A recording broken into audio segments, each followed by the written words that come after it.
جلو برادم به اوانه بیاره دا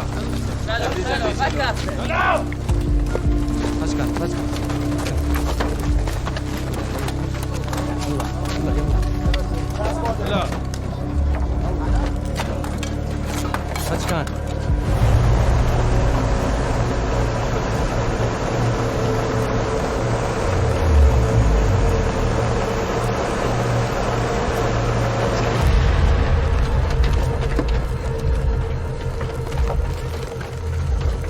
स्ट्रेच को उठाओ और इस तरफ रखो जल्दी उठाओ चल मैं बैठो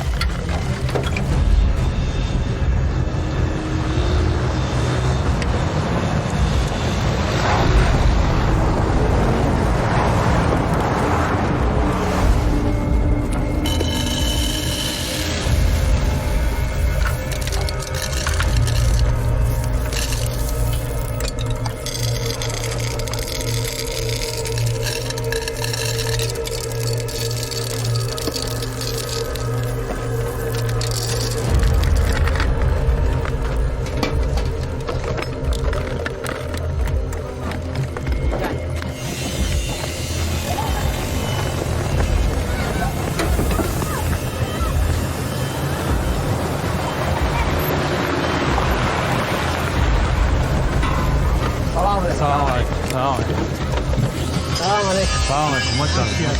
Selamun aleyküm. Hoş geldin. Selamun aleyküm. Yavaş yavaş. Selamun aleyküm. Maşallah. Selamun aleyküm. Hoş geldin. Hoş geldin. Selamun aleyküm.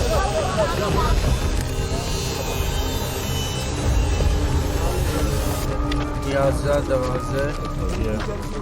Da. 2-0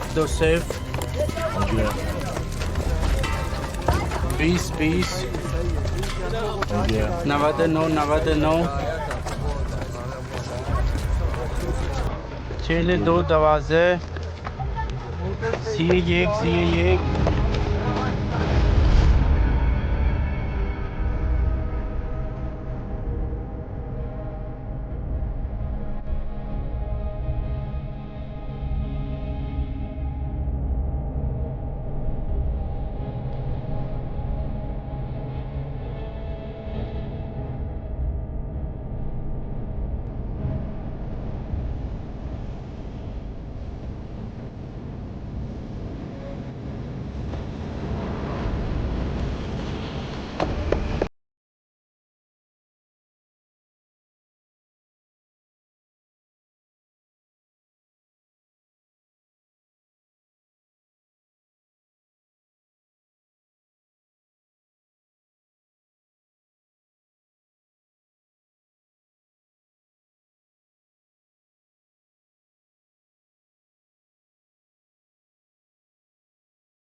Şöhret, güç istedin mi?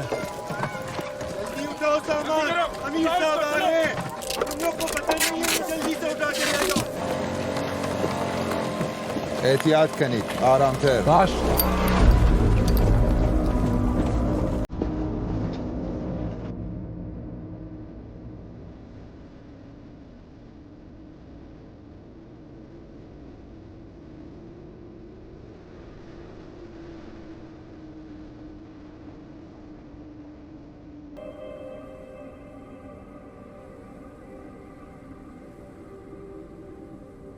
همتا مووی تقدیم می کند.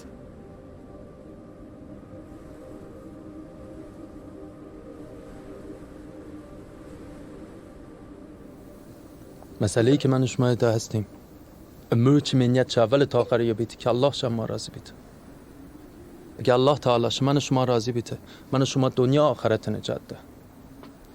و دومین چیزش اینه که اولین و آخرین آرمان هر مسلمانی و آرزوی هر مسلمانی شهادت در راه الله تعالی. شهادت در راه که دوستان دارید که شما جنازایک دارید، شما مردم دارید، شما مال دنیا دارید، یه تمام شیطان دروغ و فریبت دوستان. مسلمان واقعی و مجاهد واقعی هیچ آرزوی غیر از شهادت ندارد. هیچ آرزوی بالاتر از شهادت هم نه و هیچ آرزوی غیر از شهادت ندارد.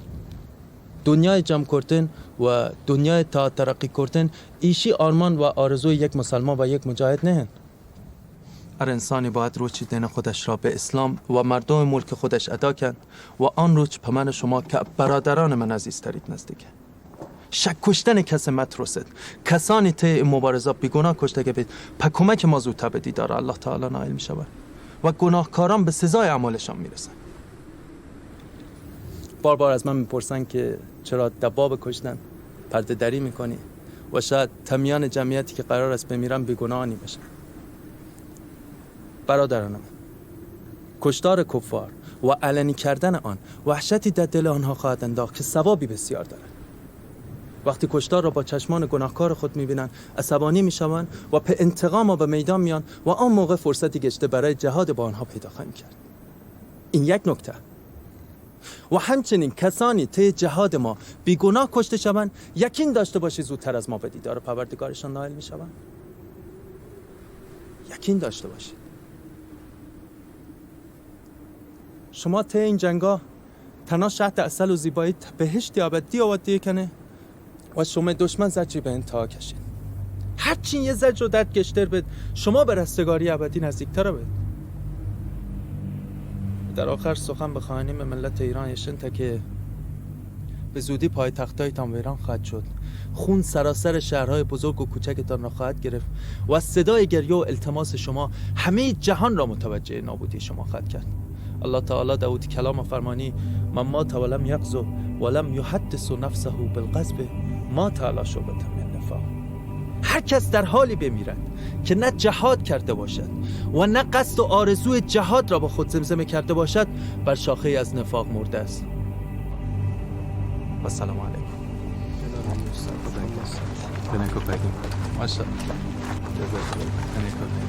الله تعالی گوت.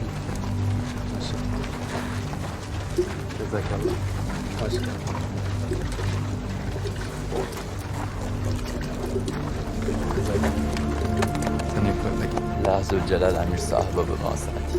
ماشاءالله ماشاءالله.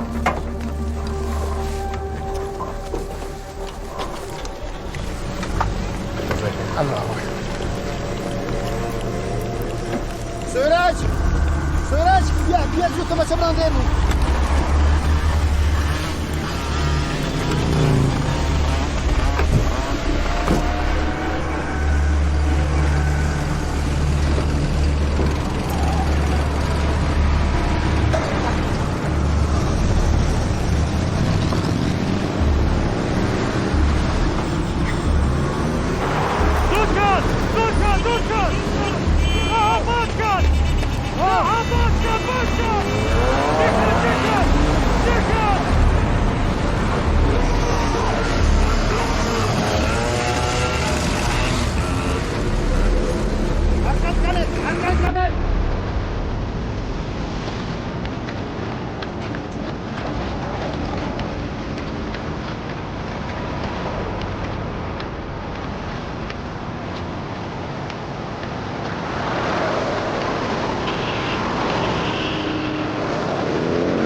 Regionalverkehr Fürth.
چرا جای قرار رو عوض میکنی؟ میشستیم تو هم کافه حرف میزدیم دیگه. عزیز من تو مامور امنیتی رو نمیشناسی؟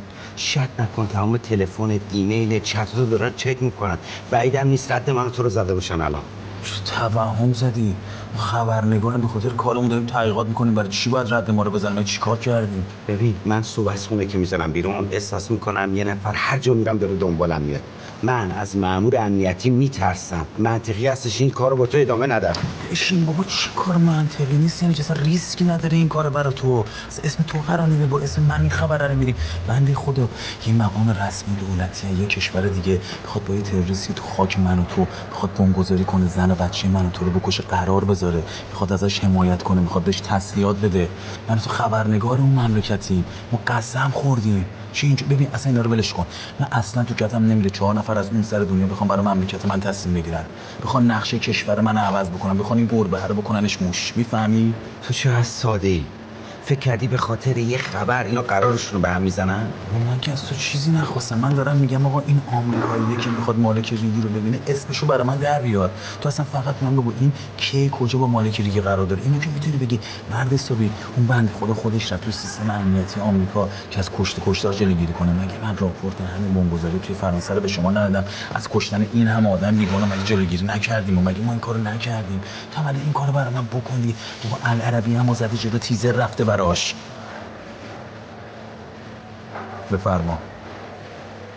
جماعة جند الله الإيرانيين ولی جنگ فقط جند الله یا جنبش به دولتان یه جنگ به دولتان نشان داد هست کسانی که رگان خلفای راشد خون فارغ تاوان وجودت تاوان رگانی تا جنگل دارید هستن تی قومیت ها کسانی آوان رگانی تا خون صدیقی جنگل داری هستن کسانی که آوان یک قطره عشق از تمام عالم و ارزشی گشته تا هستن تی قومیت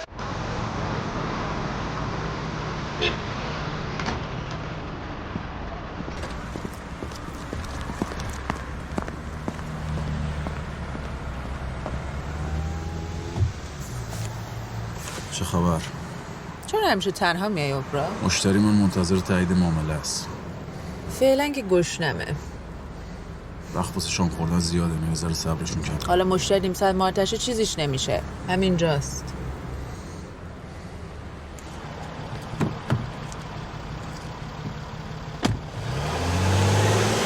چرا تلخ میشی حالا؟ 100 بار تا حالا برای من پیش اومده که وسط معامله همه چی کنسل شده. تو دلال اطلاعاتی، به اندازه‌ای که کار جلو رفتم درصدی تو میگیری. بقیه‌اش من تو ربطی نداره. من از مشتریم پیش قسط گرفتم، کلش هم دادم به تو. نمیتونم هم جا بزنم، یعنی تو هم نمیتونی جا بزنی. مشتریت می‌خواست یه قرار رده بالای سیاسی رو از سوئد بندازه افغانستان. منم به آدمم گفتم، اونم قبول کرد. همون موقع بهت گفتم ریسک همچین کاری خیلی بالاست. اما مشتری اصرار کرد. پیش قسطم واسه این گرفتم که بلیطم بشه آدمم بسوزونم. که همین کارم کردم. همین که بقیه دستمزدمو نگرفتم، یعنی دارم حرفه‌ای کار میکنم. دیگه بقیه‌اش من ربطی نداره. مگه تو مشتری چجوری قرار گذاشتی؟ من قرار گذاشتم وقتی جای قرار افتاد افغانستان کل دستمزدمو بگیرم. اشتباه کردی. از یادم با سابقه تو بعیده. تو باید بدونی توی همچین کیسایی پیش قسط درشت بگیری. چون احتمال نشدن کار بیشتر از شدنشه. آدمت چرا جا زده؟ چه میدونم. واسه تغییر یه قرار سیاسی 1000 تا آدم باید هماهنگ بشه. حتما نتونسته آدماشو هماهنگ کنه. غلط کرده نتونسته هماهنگ کنه. اصلا غلط کرده با من قرار گذاشته. اون نمیدونه با کی قرار گذاشته. تو باید بهشون میگفتی من کیم. مگه تو کی هستی؟ اگه یه بار دیگه با این لحن با من حرف بزنی اون روی منو میبینی که خودمم خوشم نمیاد. معامله‌ام اینجا کنسله. دیگه هم نمیخوام چیزی بشنوم. تو هم میخورده حرفه‌ای باش. حالا می‌خواستی یه درصدی توی این معامله سود کنی، کمتر سود می‌کنی. دفعه دیگه جبرانش می‌کنیم. حالا هم آروم غذاتو بخور. حساب میز با منه. باشه. Mein Flug geht in 4 Stunden. In 7,5 Stunden bin ich bei dir. Ruh dich aus bis dahin. Dann bist du nicht müde, wenn ich ankomme.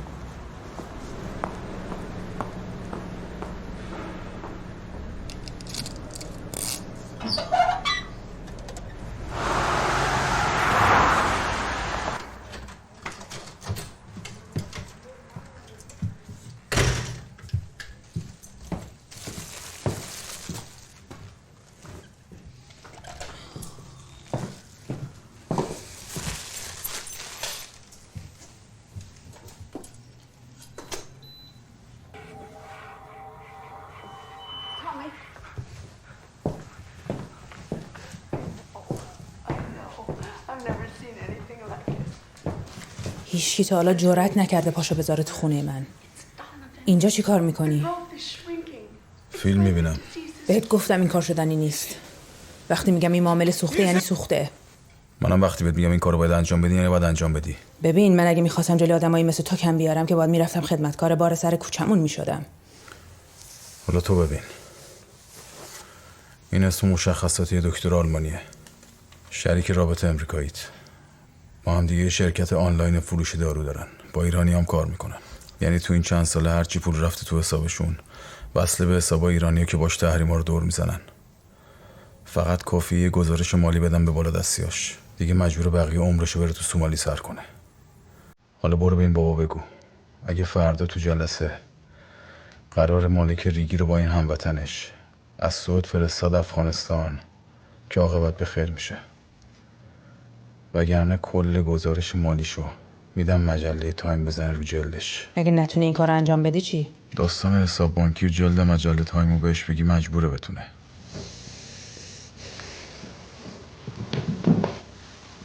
ساعت 2 جلسه تموم میشه. اگه تو تا ساعت 3 به من زنگ نزنی فرض میکنم داری منو میپیچونی.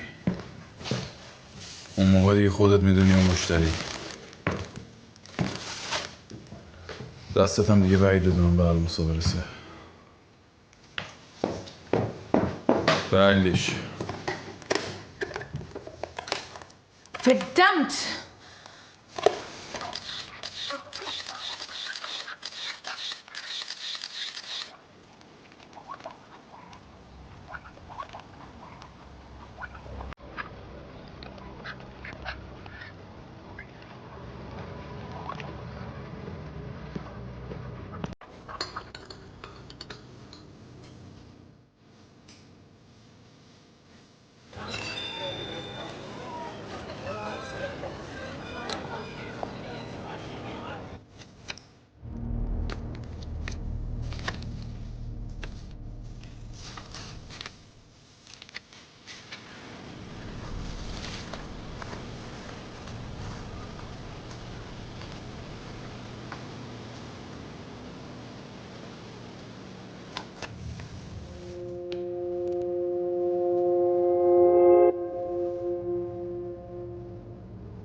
تو این همه سال هر وقت معامله کردم بازی رو من چرخوندم. نه اینکه کسی بخواد مجبورم کنه قاطی یه معامله بشم. یه دلال با سابقه مثل تو باید حرفه‌ای باش. دلال که تویی. دیگه تو بازار اروپا هیچ کی باهات کار نمیکنه. باید بری تو همون افغانستان و پاکستان کار کنی. برای که هیچ وقت نمیرم. نزدیک ایران حالم بد میشه. از اینجا بیشتر خوشم میاد. ببین دیگه کار تموم شده. قرارم افتاده افغانستان. منم اول الماسا رو میگیرم، بعدم دستمزد کاملمو. الماسو که برات گذاشتم تو همون کیف تو خونت. یه چکم به مبلغ بقیه دستمزدت گذاشتم کنارش از بانک آلمانی بدون رد پاک. بازم رفتی سرک کشیدی تو خونه من؟ اون خونه رو دیگه باید عوض کنی. 2 سال سن ما اونجایی، خسته نشد میگه. پلیس داره ماشینتو میبره. بدو.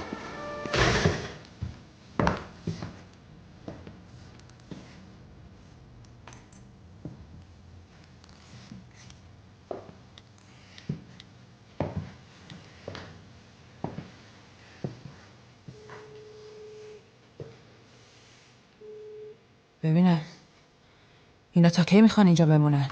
زیاد نمیمونن. فقط میخوام مطمئن شم اطلاعاتی که بهم دادی درسته. حواسم نکردی به کسی دیگه بپوشم. بخش دلال اطلاعات بیشتر بهت میومد. فکر نمیکردم مأمور باشی. همه چی خراب کردی. الان دیگه فکر کنم حال خدمتکار بار سر کوچه‌تون از تو بهتره. میتونی به قصه واقعی تو بگی؟ یا واسم یه خاطره واقعی تعریف کنی؟ میخوام بدونم چیز غیر تقلبی هم تو زندگی تو هست. اسم واقعیم سیاوشه. سیاوش. خب یه خاطره واقعی؟ یه بار یه زنی بود عاشقم بود ولی من نمیتونستم عاشقش بشم. خاطر همین می‌خواست بلایی سر من بیاره. یه شب که رفته بودم بهش سر بزنم نشدش گرفته. من رفتم نجاتش بدم ولی نشد. رو آتیش سوخت. کامل. چه وحشتناک. آره خب خاطرهای واقعی معمولا وحشتناکن. وقتی که داشتی زن رو نجات میدادی خودت که چیزی نشد؟ نه من سالم از تو آتیش رد شدم.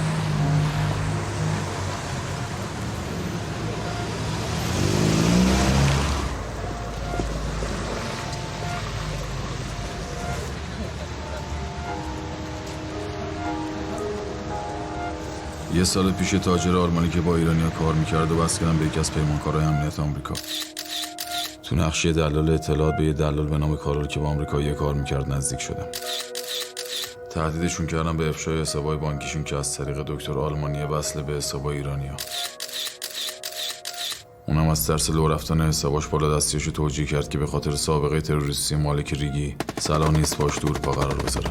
قرار از سوئد منتقل شد افغانستان. برای اطمینان از انتقال قرار تو نقشه خبرنگار صلح طلب یه مستندساز ایرانی الاصل که نامزد امریکاییش افسر تحلیل داده‌های NSA بس شدم.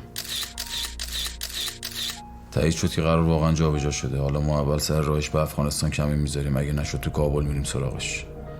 اسم کد پرونده روز 0. معنیشو اصلا نمیدونم دارم روش کار میکنم.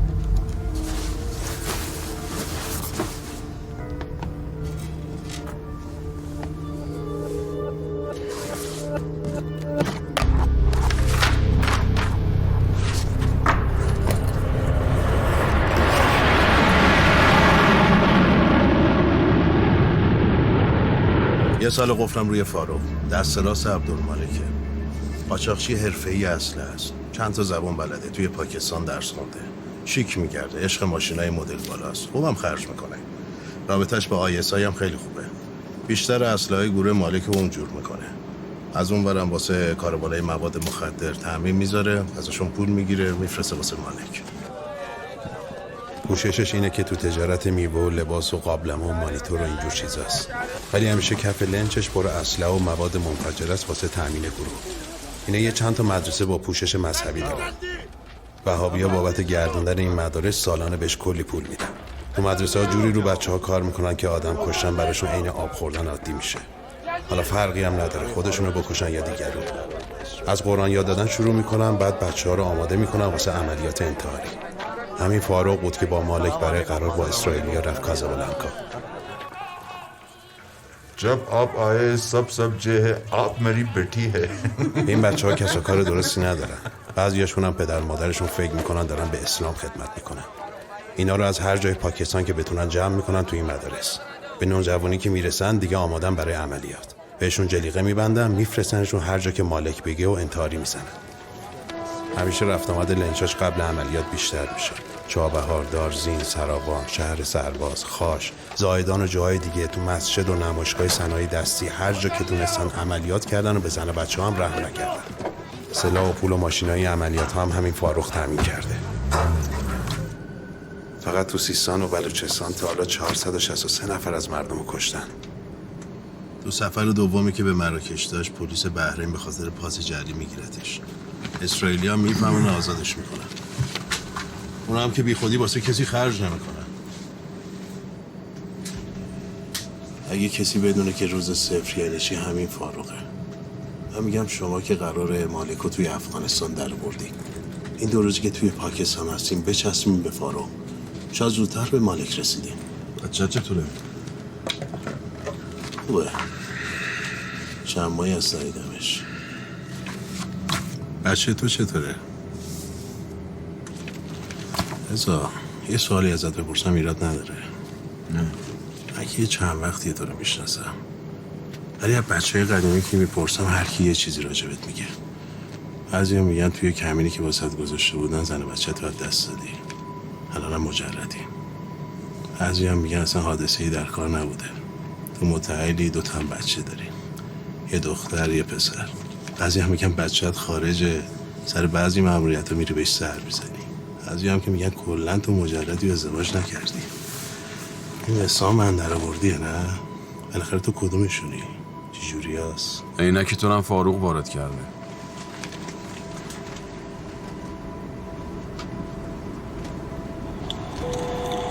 دوستان در حال کاهش ارتفاع سیم به سمت فرودگاه کراچی پاکستان. Karachi Airport to 9 Airborne, request visual approach to runway 25 left.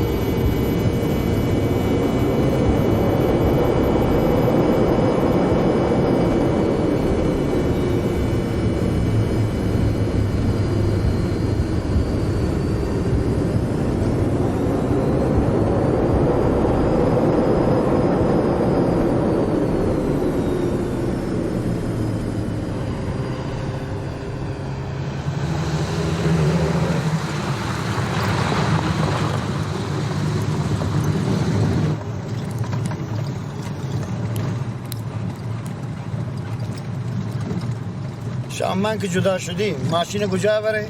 همان جایی که نقشه سر علامت زدی. شلوغی این جای پارکی کنی. و بعد تا ساعت 10:30 شب صبر کنین، بعد گوشی رو روشن کنین. هر وقت امیر صاحب زنگی چت به من کنترل باتری میندازم، بعد دکمه فشار. نه باید 100 متر ماشین فاصله بگیره بعد کنترل دکمه بزنی. حواست کجاست؟ تا 100 متری ماشین میرم بعد دکمه میزنم. من باید حواسم پرت باشه، نه تو که 4 روز دیگه برمیگردی خونه.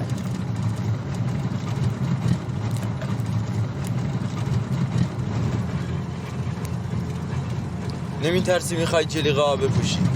موقعی که قرار انت رسول الله صلی الله علیه و سلم بعد شاملیات بیاد دنبالم منو با خودش ببره، از چی باید بترسم؟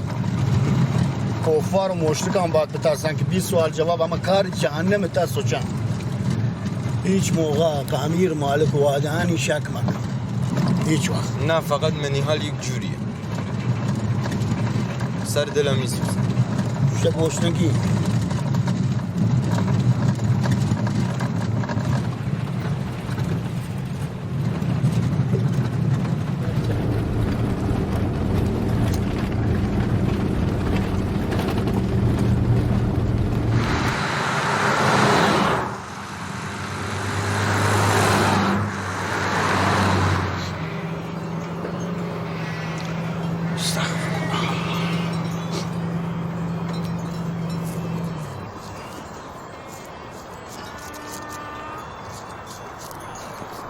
آقا عزیز تی غذا سرد شده نیابه.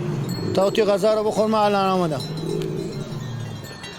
گوشی 2 پرس دیگه هم کرایی گوشت با ما بردی.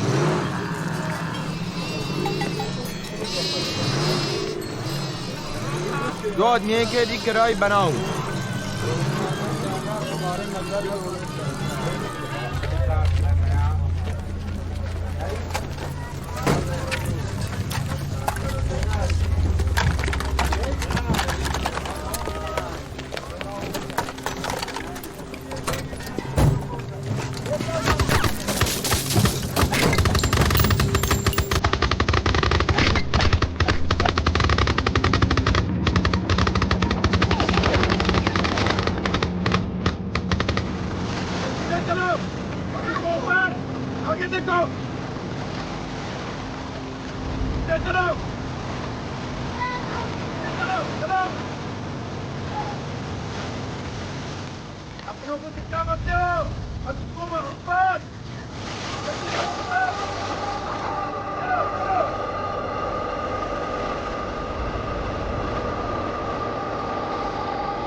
अजीज रोड को देखो।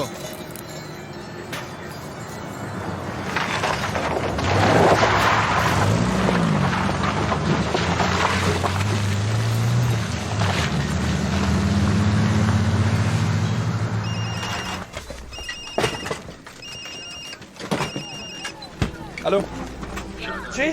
جنرال داره میاد مدرسه طرفا که حواس جمع باشه. به فاروق خبر بده به ساعت جمع کنند. جاده گستر کن.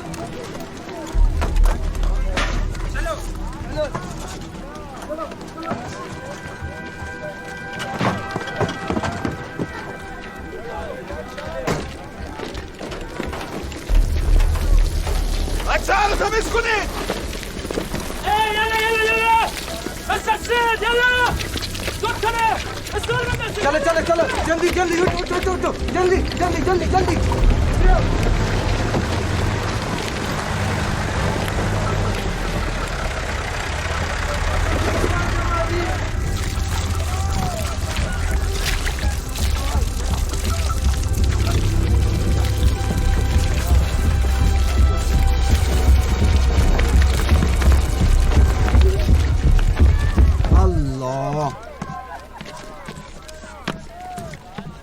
अल्लाह जल्दी चलो। अच्छा जी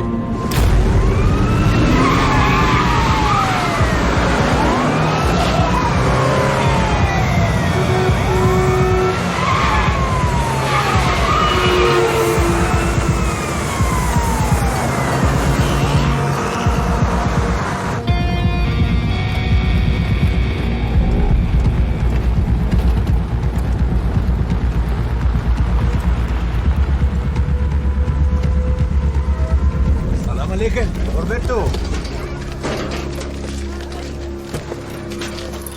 وشو قوي دروازه का खोलो अच्छा बंद इधर करो।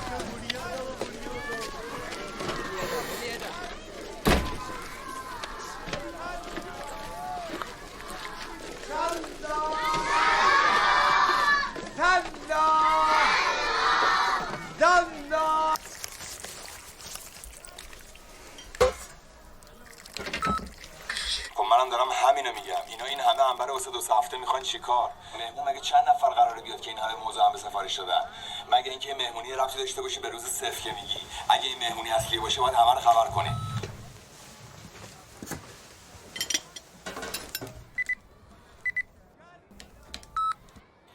خب منم دارم همینو میگم. اینا این همه انبر واسه 2 هفته میخوان چیکار؟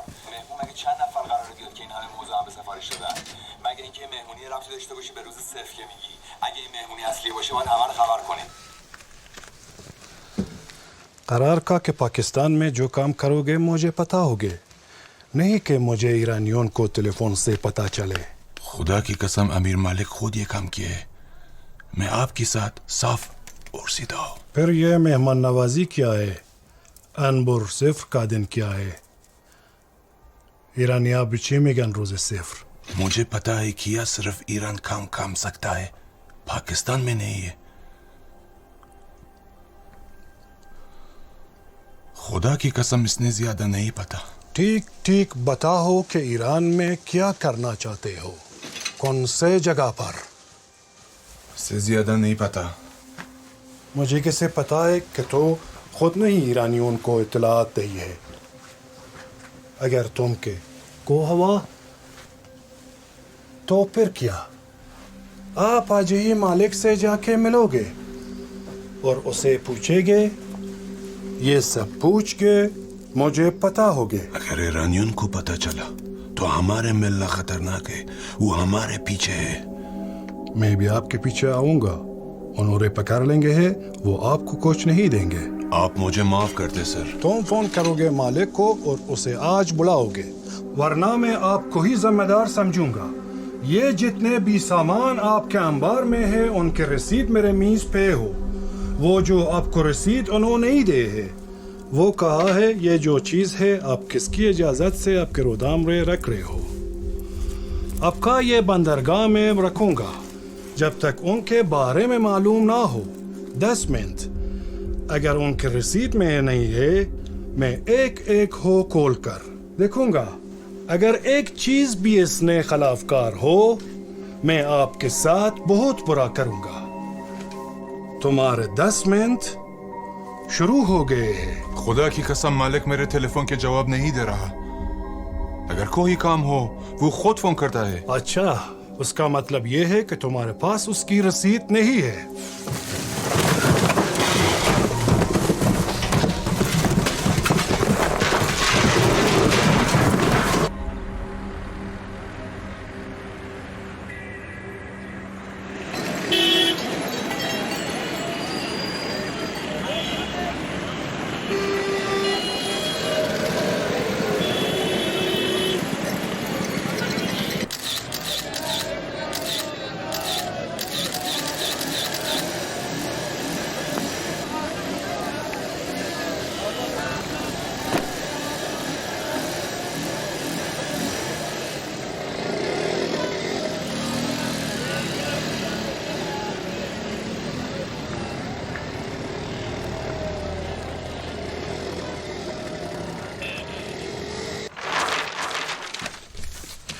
فاروق با مالک تو این قهوه خونه قرار داره. اینجا یه دهاته، مردمش خیلی به کسی کاری ندارن، اکثرشون هم مسلح نیستن، فقط ماشین تا اینجا بیشتر نمیتونه بیاد تا اینجا، چون از اینجا تپه شروع میشه. یعنی اگه مالک بخواد بره تو قهوه خونه یا از این مسیر یا از این مسیر پیاده باید بره. یعنی این محدوده‌ایه که ما میتونیم روش مسلط بشیم. مرداد تو این پایین دم ماشینا بمون.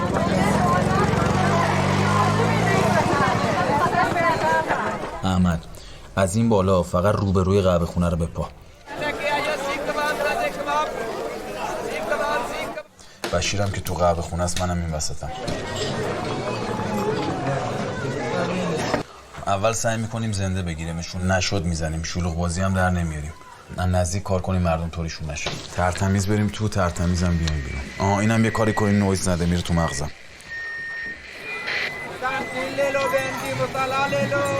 گفتم بهتون یه کاری کنین یا نویز نده. चारों को 4 बेटे है 4 बेटा है 1 बेटी है आपकी कितनी शादी है 2 हम हमारे को 4 शादी है हाँ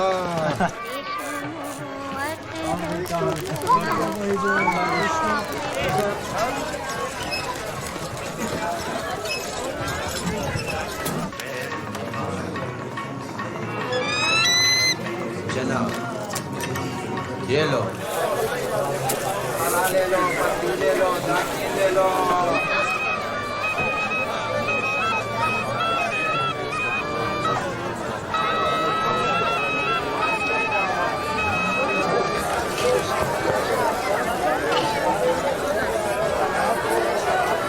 सलाम अलैकुम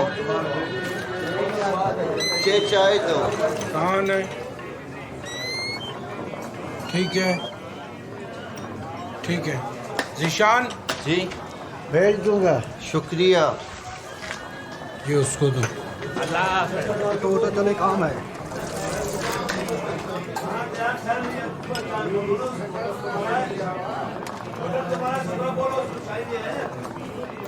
ऐसा वालो ना है वालो दी सत्ती की मत मिल दो मैं अस्सलाम वालेकुम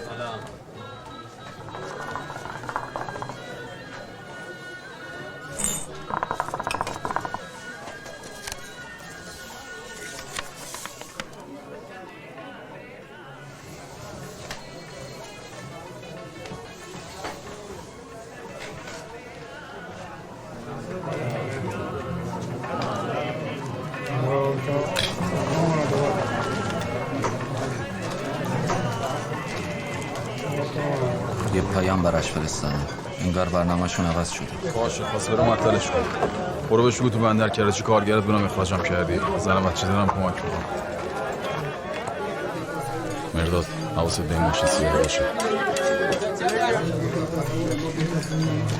कहाँ मैं उन्हें दिखना चाहता है काम नहीं मैं बंदर गाय में नहीं पीछे जा क्या चाहता है चक्के पकड़े हो क्या हुआ है वहाँ صبر करो जनाब وای هلپر کرسی فعلا هیچ کی هم ماشین پیاده نشده. احمد حواست باشه کسی پشت سر من نه تو قهوه خونه. برو دارم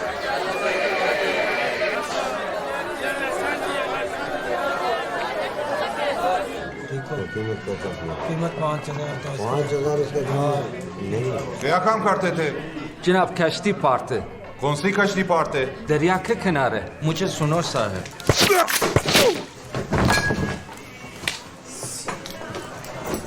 Named.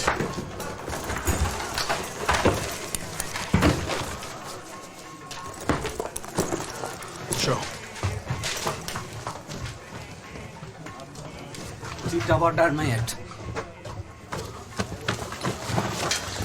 مالک کجاست؟ برنامه‌تون چیه؟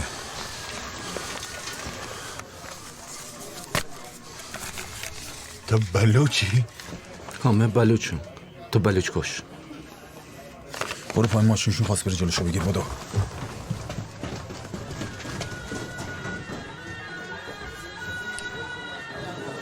یکی داره میاد سمت تو درگیر نشو برو سراغ ماشین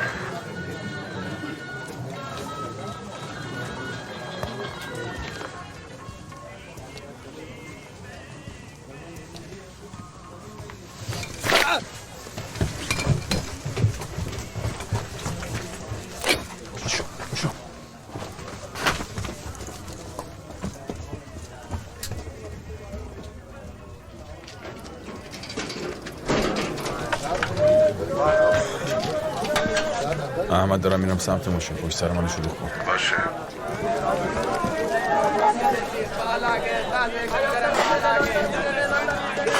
احمد به جون میخوام پایین خلوت شه باشه خیالت راحت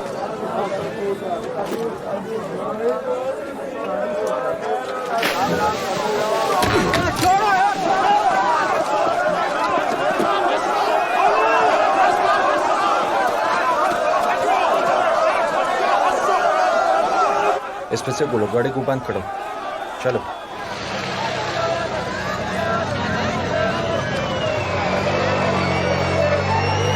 میخوای برم کمک احمد یا بمونم پایین وسط جمعیت تنها مونده بهم بگو چی کار کنم پایین بمون حواست به ماشین باشه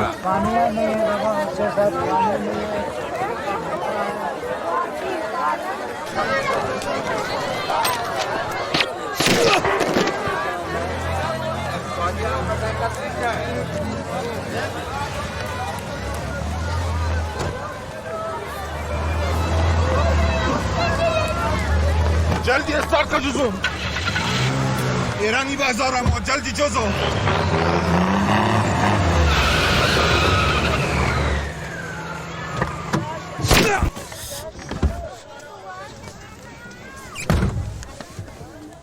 صورت بزن کنار بدو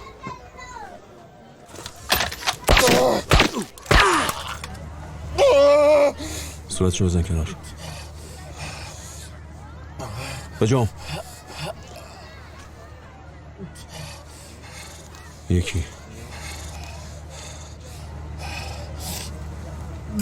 مالک نیومده احمد بودو بیا پایین مرداد ماشین روشن کن پیاده شو بجام بودو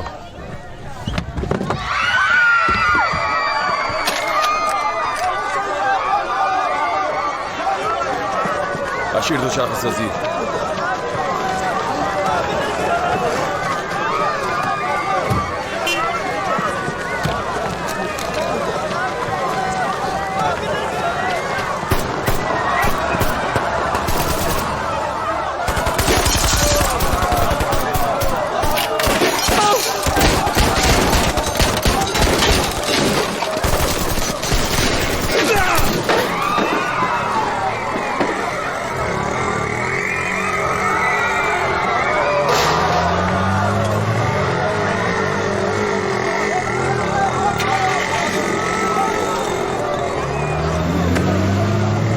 جلو نرو همین رو دنده عقب برو بالا احمد کجا موندی بیادم قصابی احمد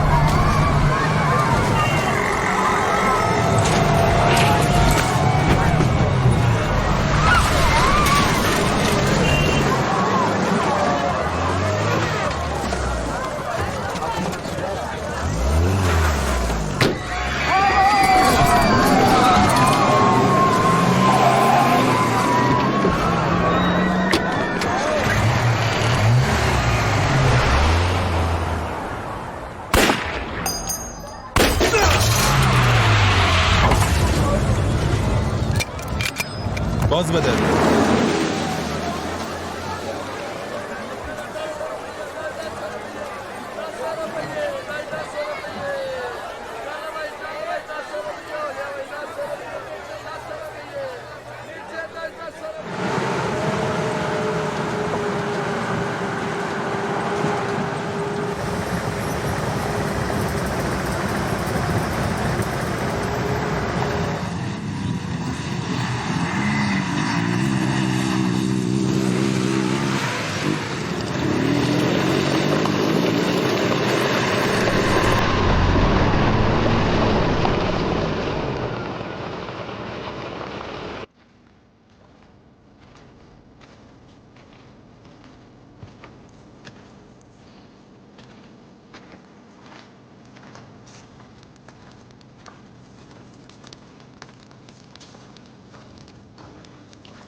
سلام علیکم امیر مالک.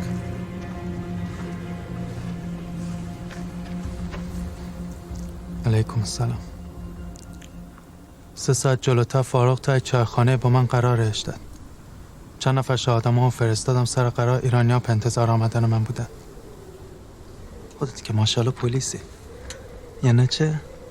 من نمیدونم. الان میگم که بدونی. یا نه یا فاروق ما را بهش فروخته یا یکی از شما په ایرانی‌ها کار کرد. فاروق به پول خاطر هر کاری میکنه. اگر اون بده که به اوتی سزای عملش رسیده. ولی اگه کار فاروق نبی تو باشه چی؟ به والله قسم اگه من چیزی بدونم. رسانه اینترنتی همتا مووی. حمزه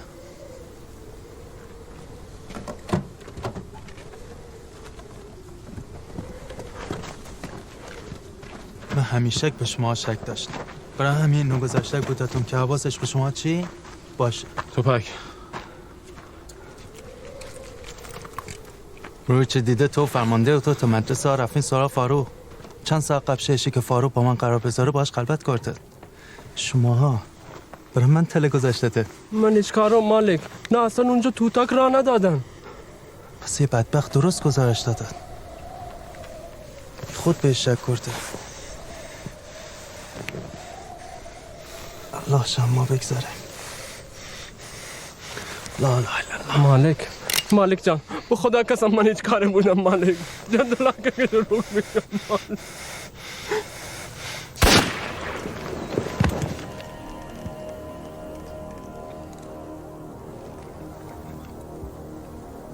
میدونی پس چه زدمش؟ چون دیر په من گزارش داد. چون عشق خیانتکاره. چون په من کاره که هم پاوان. اگه من میفهمیدم ایرانی‌ها با من تله جور کردن الان یک نفرشون هم زندگی نمونده.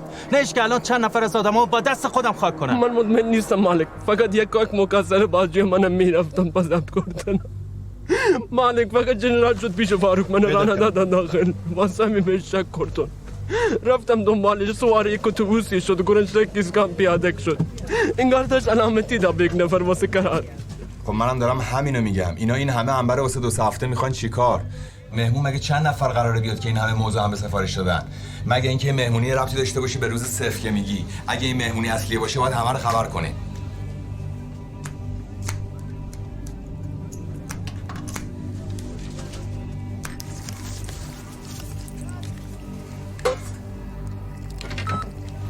خب منم دارم همینو میگم. اینا این همه انبر واسه 2 هفته میخوان چیکار؟ مهمون مگه چند نفر قراره بیاد که این همه مزاحم سفارش شدن؟ مگه اینکه مهمونی ربطی داشته باشه به روز صفر که میگی؟ اگه این مهمونی اصلی باشه باید همه رو خبر کنی. انبر صفر का दिन क्या है ایرانی‌ها به چی میگن روز صفر؟ مالک به نظر من جنرال داره بر ایرانی‌ها کار میکنه مالک. معنی کد روز صفر समझो कितने कदे बाद आए 3-4 घंटे के बाद आएगा शुक्रिया शुक्रिया अल्लाह हाफिज شایع خوش شد. میگه مالک میخواد تو تهران چند تا شهر بزرگ ایران عملیات کنه. روز صفر اسم رمز عملیات هست. یعنی که نمیدونم، خود فاروق هم همین قد میرسه. همین خب شفت قرارش با امریکایی تو افغانستان عملیات میکنه. اگه عملیات اینقدر نزدیک باشه قطعا مرز رد شدن. شاید هم رسیدن به شهرها. ماجرای روز صفر رو حتما به داخل منتقل کنیم. به بچه خودمونم بگین حواسشون به کیساشون باشه. مالک میخواد همون روزی که با آمریکایی‌ها قرار داره عملیات بکنه تا خودشو گرون بفروشه. واسه همین هم است که شخصا فرمانده عملیات رو به عهده گرفته. تلفن ماهواره یارم قطع کنین فایده نداره. اونا وقتی روز و ساعت قرار رو فیکس میکنن بهشون میگن اگه نتونستیم زنگ بزنیم خودتون سریع یه ساعتی عملیات. قطع کردن تلفن رو می‌خواستی بگی؟ آره. بسته به نفعمونه. بس بمونه. فاروق با مالک تو این قهوه خونه قرار داره. اینجا یه دهاته، مردمش خیلی به کسی کاری ندارن. اکثرشون هم مسلح نیستن. فقط ماشین تا اینجا بیشتر نمیتونه بیاد تا اینجا.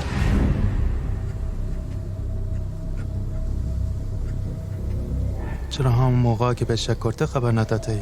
جرأت نکردم امیر صاحب. ترسیدم جنرال یک بلای سر من در بیاره. ما ذلكم الشیطان یخفف اولیاءهم ولا تخافهم و خافون ان کنتم مؤمنین. چیزی که تو رو ترسانده ندای شیطان انت. نظر شیطان هدایتت کنه. خوبی؟ نترس. بیل داری تا؟ بیل؟ نه. پس با دستت زمین رو بکن که یادت بیته کسایی که به موقع اوتی پولا میگیرن ولی به موقع خبر نکنن جزاشون میشه. همه تا خاکش ما. چشم.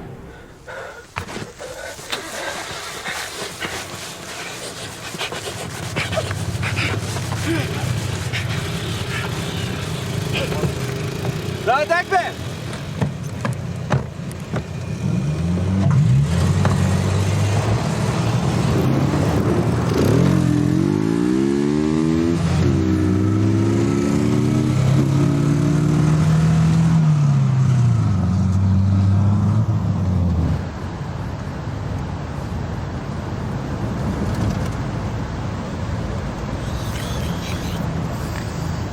شاید دکتر جان.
قرار بود دوانه تو کنترل تی دستا باشه، جلیقه ها من بپوشم.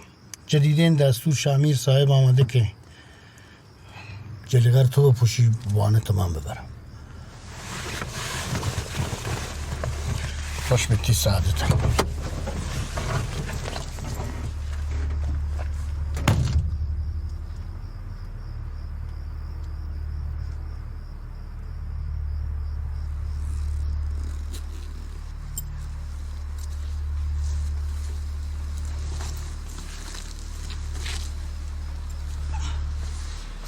میبرم سر جاده ها، مینووس سوار میشی برای نوشتم کدام ایستگاه باید پیاده بشی ها، جایی که باید بری توی نقشه برات علامت زدم.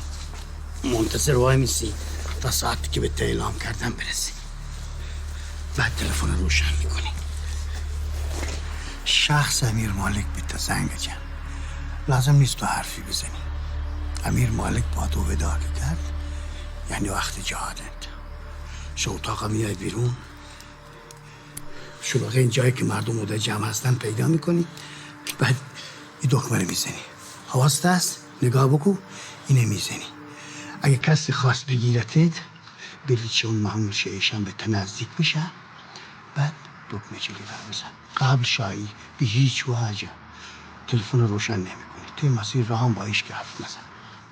اگه دیدی تلفن آنتنم قطع کردن، ها، با همان ساعتی که تی کاغذ برات نوشتم شلوغ اینجا گیره یاره، این دکمه رو نگاه بکن. اینه حواست اینه. بیا بگیرش. قبلش باید باتریش بندازی توش، بذار جیبت. ها، کاش من جای تو بودم. یادت باشه هر کسی به مقام و منزلت نرسی. هرچی بیشتر شی مشتکان کشتر بشن، جای بهتری بهشت و جنت گیرتون میاد.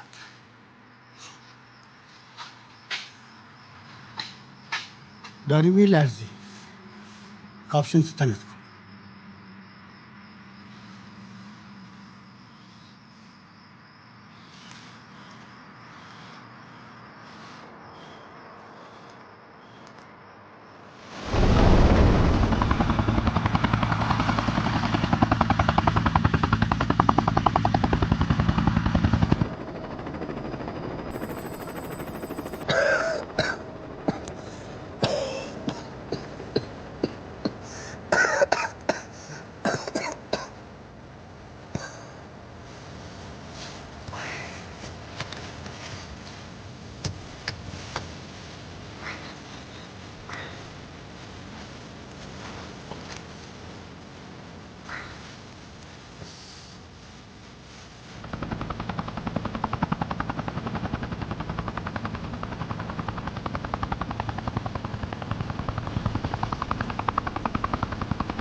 از طریق فاروق معنی روز صفر رو فهمیدم.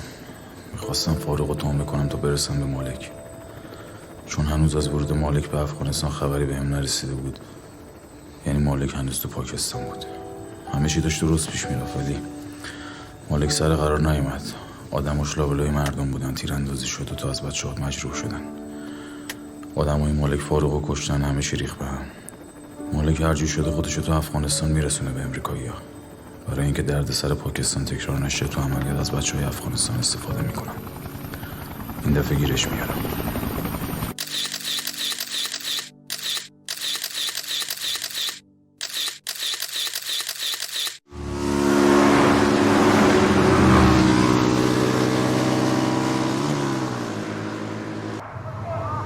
ما سازمانی هستیم که برای دفاع از مردم اقوام بلوچ به میدان آمدیم و ما الان میخوایم درس رو به اونا بدیم که اونا بدونن اگر از این به بعد این کارا کردن این که حتی بن لادن هم میکنن. امو رقم نشسته، امو رقم هم گپ میزنن. عجب بازیگریه. این هم میخواین یک بن لادن ایرانی جور کنن برای عملیات داخل ایران. 50 سال است که افغانستان رو تبدیل کردن به یک منطقه جنگی. اینا با این رقم برنامه ریزی که برای ما کردن 100% مطمئن هستم که اولادای ما نواسا و نتیجه ما هم داخل جنگ به دنیا میاین. اولادای خودشان اون طرف دنیا درس خودم میخوانن و همه کاره میشن، اولادای ما اینجا باید بشینن و بزنن در سر خلی یکی دیگه. تو گفته بودی چند تا اولاد داری؟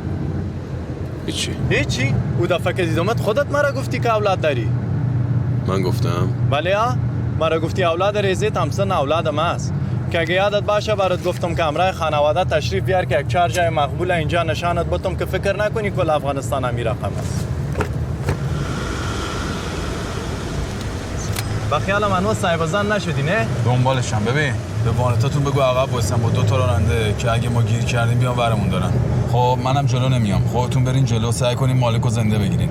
اگرم گیر کردین اسمی از من نبرین، هیچ حرفی هم از ایرانی‌ها نزنین. بگیم ما فکر کردیم کاروان حمله مواد اومده بودیم کمین بزنیم. بسیار خوب. حواست به بچه‌هاتم باشه. تشکر.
نه زنده میخوامش.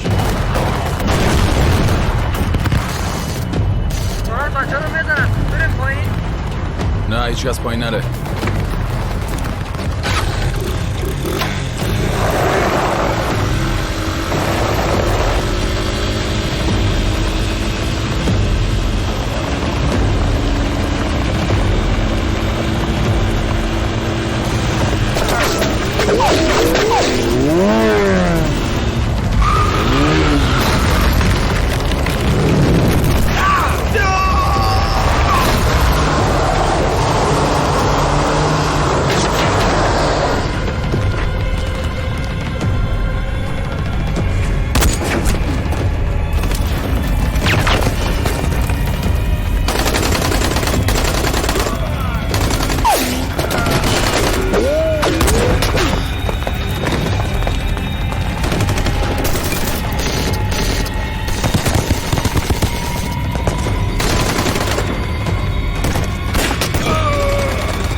جیپو بکن راست منو بزن.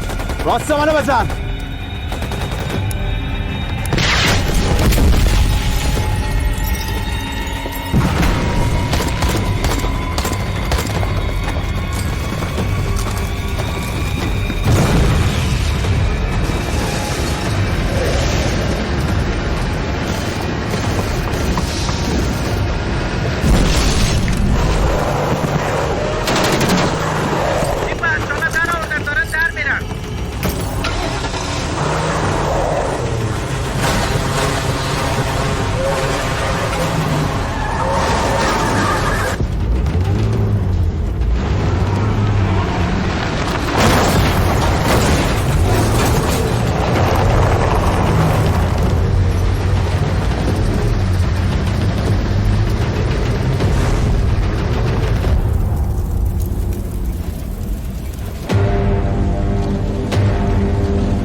حامد یه ماشین بفرست اینجا. بجام بیا اینا رو هم جمع کنین.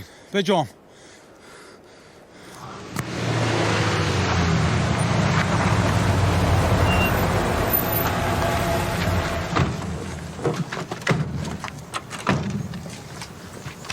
الله ترساته ماتی منتظر نه امیر صاحب. نه الله حافظ. سلامت بی.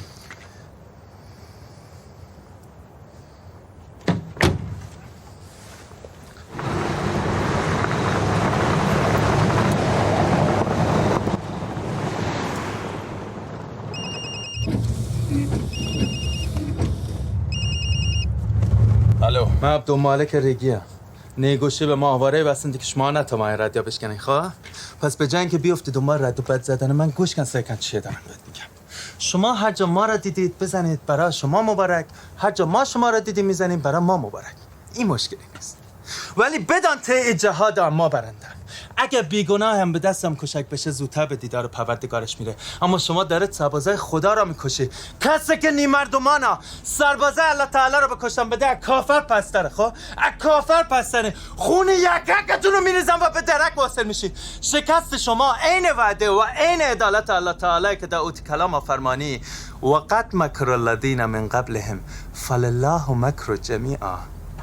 هر کس نیرنگی به کار برد باید بداند همواره برترین مکرها و نیرنگان نزد الله و خود تو. در صورتی که ببینمت سرت بریده میشه و به فجیع ترین شکل با مکر روبرو میشی.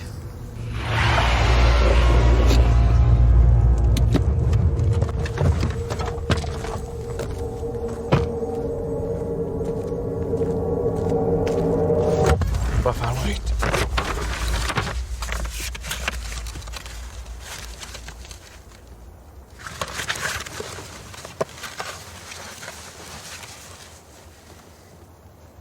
حرکت کن.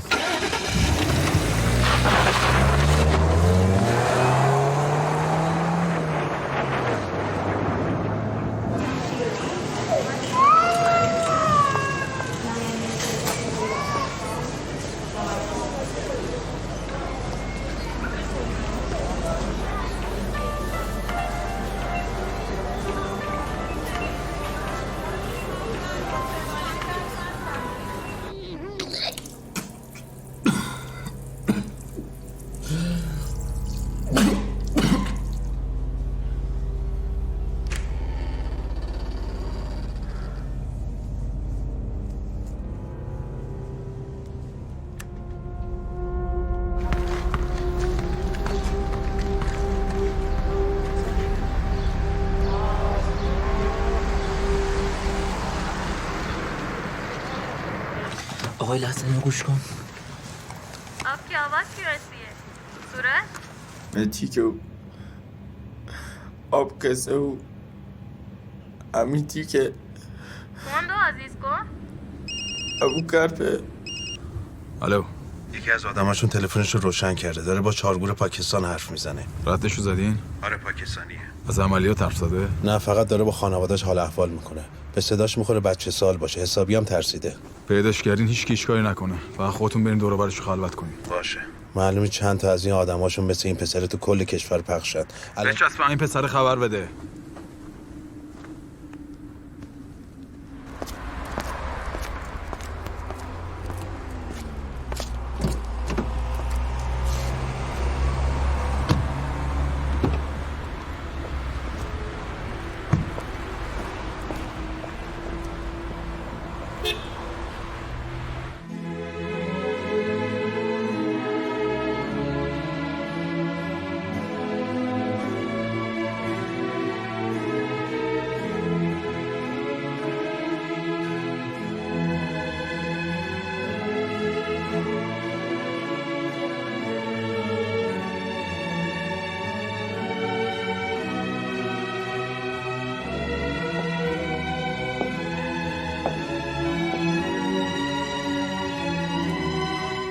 Man verletzt keine Informanten.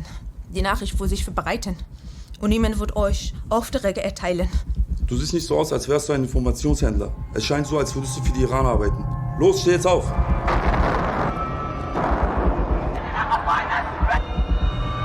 Relatives, Klingon to them. Jundullah has taken inside Iran, which have claimed hundreds.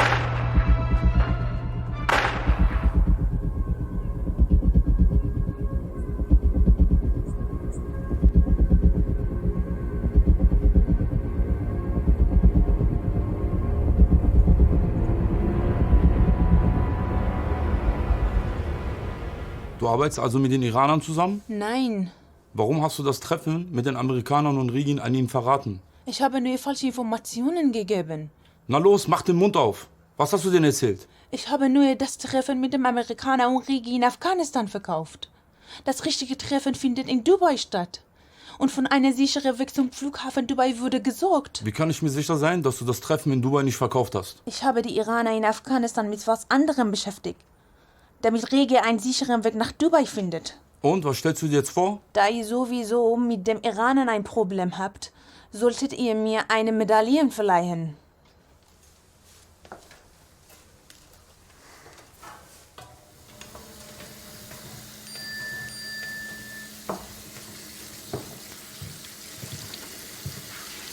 سر جمعش کن بریم.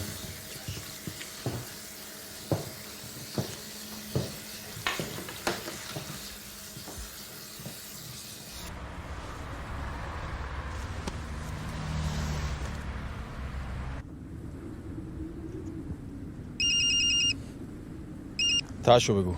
قرار اصلی تو دبیه. کل قضیه افغانستان ردگم‌کنی بود و اینا داشتن. این به عین اونی که گفتم عملیات کردیم.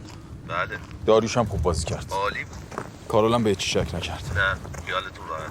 تا به مالک نرسیدم پیشتون باشه. هر وقتم گفتم ولش کنیم میخوام تا 2-3 روز گیج باشه نفهمه دور برش چه خبره. نمیدونم چقدر تا شروع عملیات وقت دارم. نمیدونم جوابی که الان پیدا کردم درسته یا نه. فقط میدونم تمام مدت داشتم تو تاریکی میرفتم جلو. تنها چیزی که به ذهنم رسید این بود که یه داستان سرهم کنم. از کسی که تو آلمان همیشه محافظ قرارم بود استفاده کردم که برای اون دلال اطلاعات نقش مأمور موساد بازی کنه، که کارول اعتماد کنه و از ترس جونش جای اصلی قرار رو بده که دارن مالکو میفرستن دبی. مقصد نهایی دبی یا نه هنوز نمیدونم. تو دبی کاری نمیشه کرد، خوش ببرنش یه جای دیگه.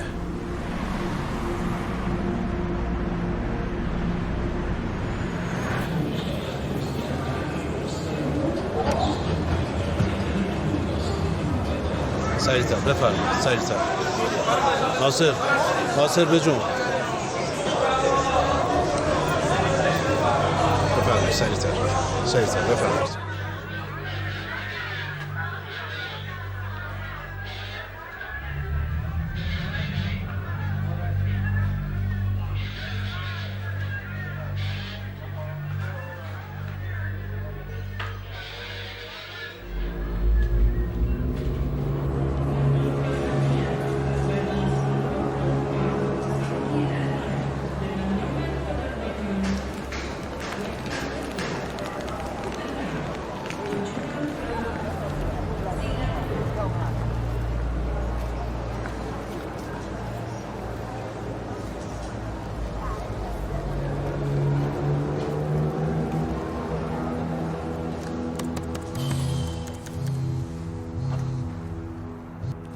بله.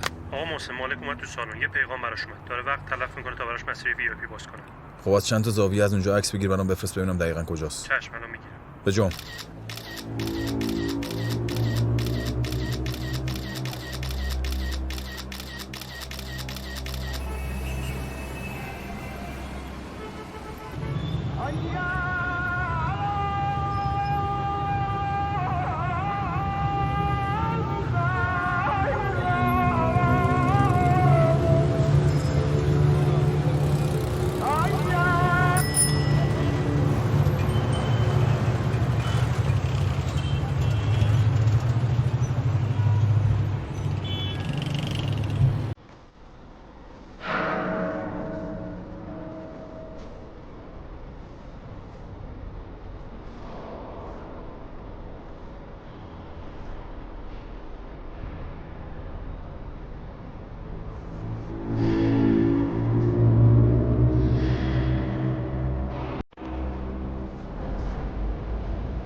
قرارش تو قرقیزستانه.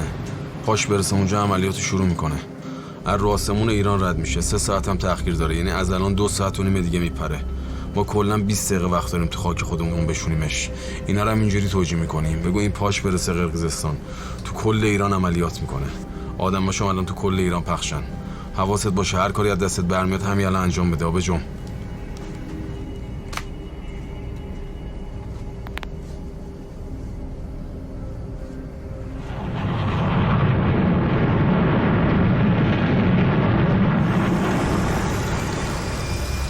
من محدودیت‌های شما رو میدونم، ولی اگه بهشون اعلام کنیم به خاطر مسائل فنی و امنیتی مجوز پروازشون لغو شده، طبق قانون مجبوره بشن. سلام آقا. سلام. من خودم میدم. بله.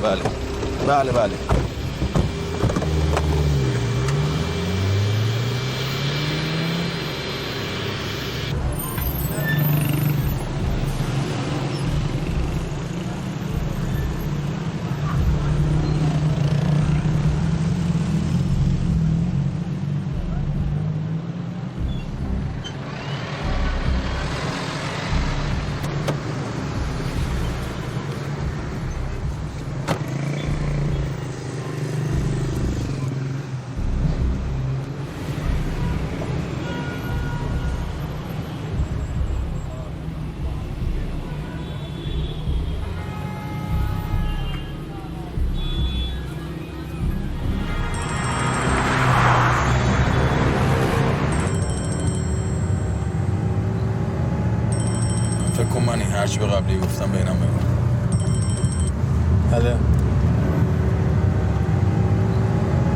بله. نه خیر آقا، من با کسی مشکلی ندارم، ولی تو این 1 ساعت 10 نفر از 10 جای مختلف از من پرسیدن خودت دیدی رفتی گیت قرقیزستان یا نه. منم به 10 تاشون گفتم آره خودم دیدم. شما هر گزارشی بخوای رسمی غیر رسمی من امضا میکنم، هر چی. فقط اون پروازو بنشونید. منتظرم. خلوت کردی؟ کسی سمت بچه‌ها نره، دارم میام. دوباره چی خبر؟ پرواز چند ساعت دیگه است، فعلا برنامه‌اش عوض نشد. مالک مجلس تکون نخورد. تکونم نمیخوره، همون پرواز سوار میشه. شما از کجا میدونی؟ شاید تو این فاصله برنامه‌شون عوض شده، سوار پرواز دیگه شد. شاید قرقیزستان کلا انحرافی باشه. تا حالا شده کتفتو یه جوری گاز بگیری خون بیاد که آخ نگی؟ یعنی چی؟ وقتی تو مملکت غریب مجبور باشی 2 روز توی سطل آشغالی باشی تا کمر توش آشغال همه کارات همون تو بکنی، که تو سوراخ سطل آشغال یکی رو دید بزنی، اونم بعد 2 روز تازه بیاد بیرون اسلحه شده در بیاره بخواد چک کنه نشونه بگیره درست وسط سطل آشغال، باید یه جوری کتفتو گاز بگیری خون بیاد که اگه تیر بهت خورد آخ نگی، وگرنه یارو میفهمه یکی تو سطل آشغال داره زاغاشو میزنه. یعنی این بچسب همون کامپیوترت.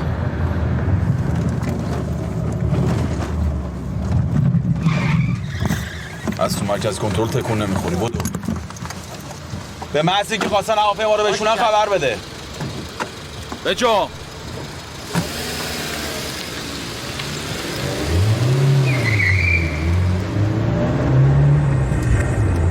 اسمش سورج ماکریه، 17 سالشه. فکر نکنم کسی همراهش باشه. با خواهرش که داشت تلفنی صحبت میکرد گریهش گرفت. گفت بهش جلیقه وصل کردن. کجا سلام؟ طبقه بالا جایی که دارن تعمیرات میکنن. دور و بر ساختمون رو خلوت کنید. تک تیرانداز گذاشتم از پنجره اتاق دارم. بچهای عملیات هم میتونن برن توی اتاق. اگه بخواد جلیقه‌شو منفجر کنه مردم که بیرونن. تو چرا میری بالا؟ اینا سلولی عملیات میکنن. ما چه میدونیم تو منطقه چند تا از ایناست. یه صدا انفجار بیاد ممکنه بقیه‌شون هم میشنن عمل میکنن. از این عزیز که پسر اومده چه خبر؟ فعلا خبری نیست. فقط از شنود تلفن پسر فهمیدیم عزیز می‌خواد جلیقه رو خودش بپوشه و جا زد و جلیقه رو داده به پسره.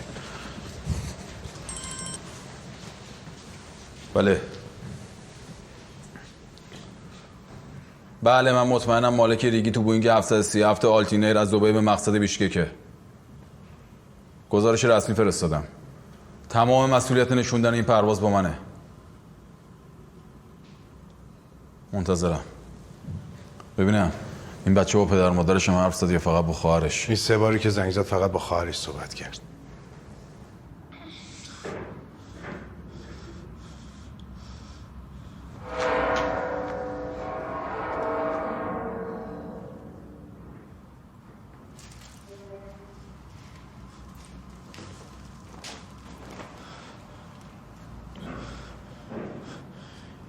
یک قدم بیای جلوتر رو میزنم.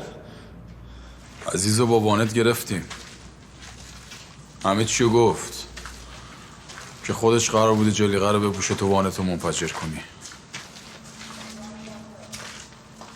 ولی گولت زده که خودش زنده بمونه. از در پنجره بیا کنار، تک تیراندازا نزننت. میدونی چرا میخواسته زنده بمونه؟ چون که یکی منتظرش بوده.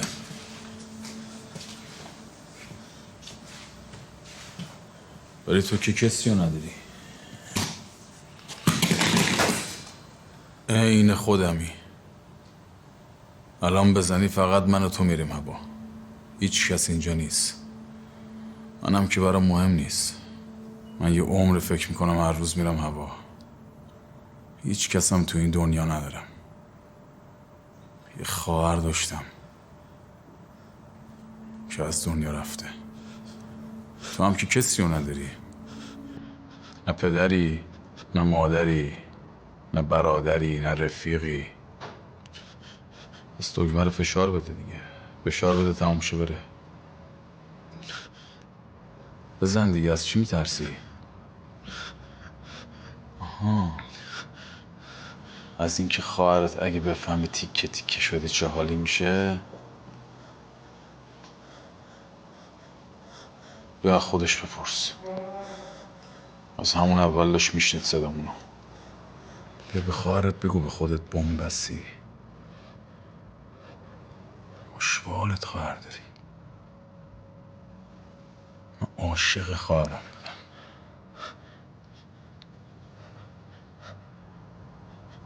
بیا با خواهرت حرف بزن. بدن اسکا باد کرو.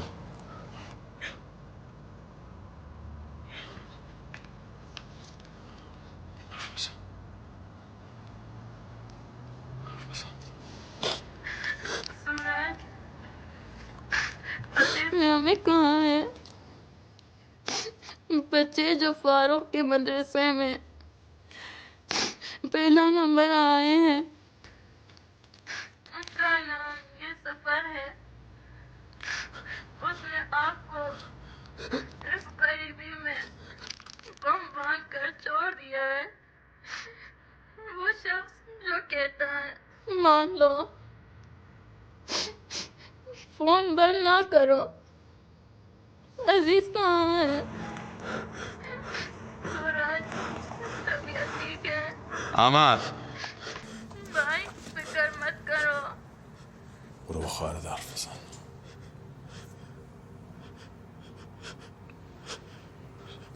بگو زود میری پیشش.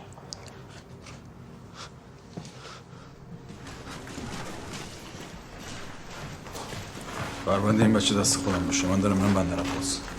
بندر عباس چه خبره؟ بذار هر چقدر میخواد به خواهرش حرف بزنه.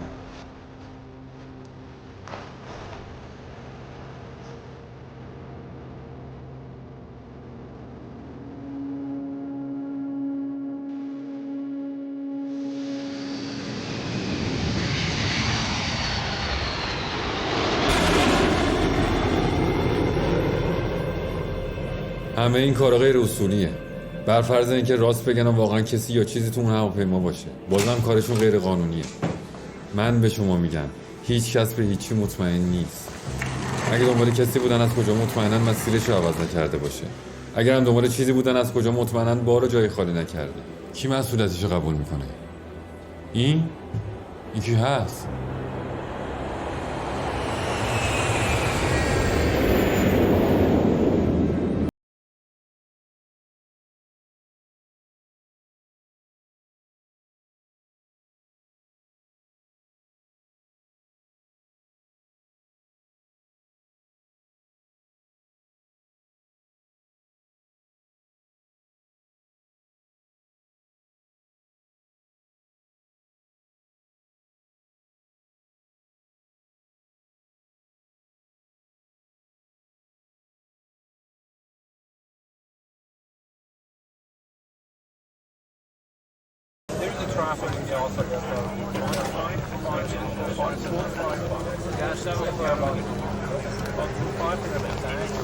سلام. سلام. برسون دست خودش. باش.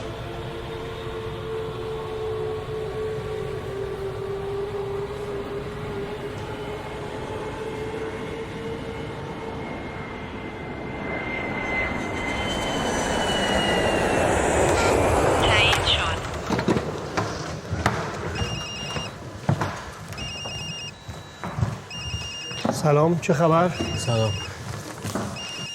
737 وارد آسمون ایران شده. از خلبانش خواستن به خاطر مشکل فنی تو فرودگاه بندر عباس بشینه ولی فعلا جواب نمیده. شاید چیزی تو بارش میترسه بشینه. بله. به خلبانه بگین اصلا با تو بارت کاری نداریم. به جون. بله چشم. صاف کن ببینم. جناب عالی کی هستی برای خودت دستور میدی ها؟ اینا بعضی وقتا مواد و اسلحه و دلار قاچاق میکنن. گفتم به خلبانه بگن که خیالش راحت باشه نترسه بشینه. پس دنبال مسافری. کی هست؟ میشینه. من باید همه این جزئیات رو چک کنم. شما از کجا اومدی که همش داری همه چی رو چک میکنی؟ به تو مربوط نیست. هر چی لازم باشه چک میکنم. اینقدر بیخ گوش من وز میکنی میره تو مغزم. برو بیرون همه چی رو با همه چک کن. نمیشه که همه قوانین مملکت رو به هم بریزی فقط به خاطر اینکه به اون چیزی که میخوای برسی. چی میگی؟ تو چی میگی؟ باش. برو به اون که فرستادت بگو قضیه همیشه بر من حیثیتی بوده. شما مگه عاشق ایران بودی یا وضعیت مملکتی نبود؟ حالا برو همیشه با همه چک کن. شما باید ببینم. اینم بگی دستت کسی خواست بیا تو بزنش.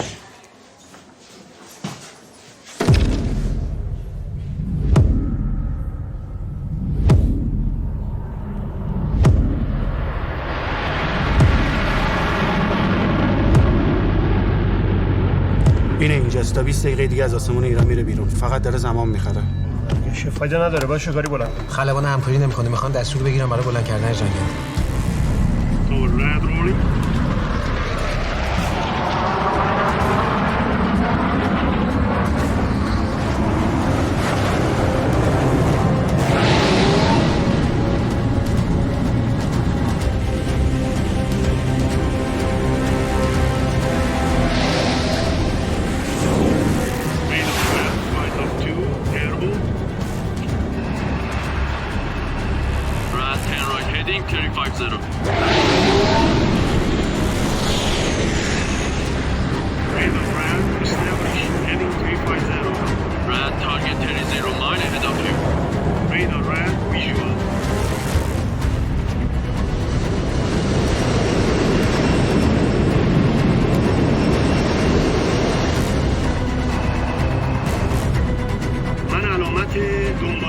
نشستن رو بهش دادم ولی اطاعت نمیکنه.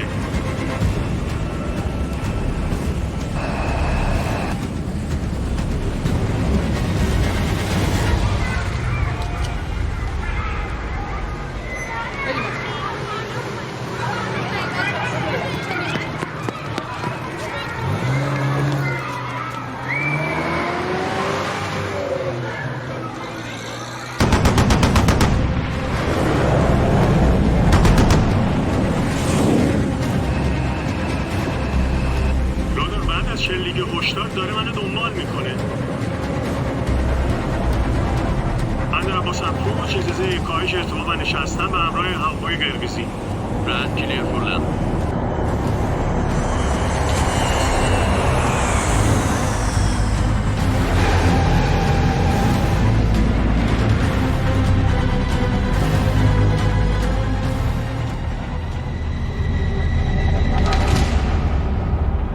من نیومدم هیچ کس در هواپیما رو باز نمیکنه. هیچ نیرویی از هیچ جا نزدیک هواپیما نمیشه. فهمیدی؟ اعلام کنن تکنسیانا میان برای رفع نقص فنی. حواستون هم باشه ممکنه بخواد گروگانگیری کنه.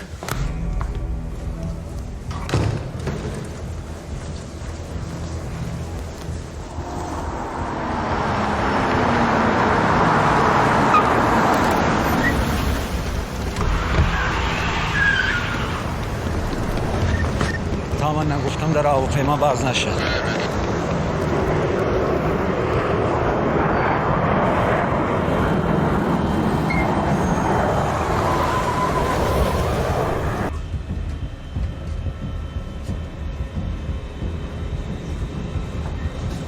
اینجا بس. مگه نگفتم که سمت هواپیما نیاد؟ در که بسته هستن اگه هم نمیزدم کسی بیاد. در رو باز کنی فکر کنم همینجوری میسن نگاه میکنم بعد بیای وایسی اینجا. نه اون وسط. بگم در رو بیا. نه یه دقیقه بیا ببخشید. یه دقیقه بیا. نه یه دقیقه در بیا ببخشید. یه لحظه برو. معذرت میخوام. ایره هر جا هستی بیرون. خود بیرون. خود هر جا هستی بیرون. خود خواستم بیان رو جنازت رو رد شنو.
Please evacuate the plane. Ladies and gentlemen, we regret to inform you that our flight will be delayed for refueling. We would like to apologize for the inconvenience. You are kindly requested to December. Further information will be...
هزاران هزار کشته را در جای جای کشور عزیزمون به جای بگذارد را خونسا. دختره چی شد؟ کارم باش تمامه ولی شیرین بره.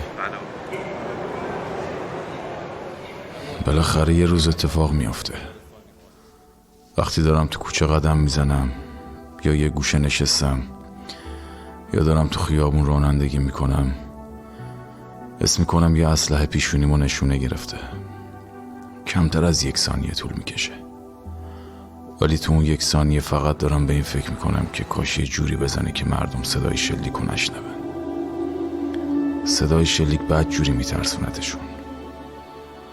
زندگی کردن تو وحشت حقشون نیست. قرار بود جنگیدن فقط سهم ما باشه. اصلا کاش وقتی بزنه که رو دامن دماوندت باشم یا وسط خزرت یا خلیج فارس یا یه جایی که تو بیشتر از همیشه با هم بودی. بزنه و همه این کابوسا رو تموم کنه. فقط خیالم راحت باشه که همه تو خیابونا دارن راحت قدم میزنن و میگن و میخندن.